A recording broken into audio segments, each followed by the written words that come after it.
Hi welcome back to Veera's content channel. ఈరోజు మీ అందరి కోసం ఒక కొత్త చిట్కా చెప్తాను, వచ్చేయండి. సో ఇది ఇప్పుడు మా మమ్మీ నాకు నిన్న ఒక గ్లాస్ తోమేటప్పుడు చూశానమాట. సో రాగి గ్లాస్ని మా మమ్మీ పెరుగు ప్యాకెట్తో తోముతుంది. చూడండి, పెరుగు అంతా యూజ్ చేసిన తర్వాత ప్యాకెట్ని కట్ చేసింది.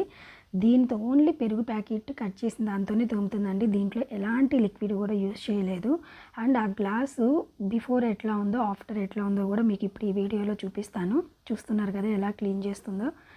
నేనైతే షాక్ అనమాట. నేను ఎప్పుడు వినలేదు, అసలు నేను ఎక్కడ చూడలేదు. అంటే మేము అమ్మ దగ్గరికి వెళ్ళినప్పుడు కూడా ఇట్లాంటివి అయితే చేయడం నేను చూడలేదన్నమాట. సో మంచిగా రాగి అన్నీ తోమేసి పెడుతుంది పెరుగు ప్యాకెట్లతో. సో నాకైతే చాలా షాక్ అయ్యాను.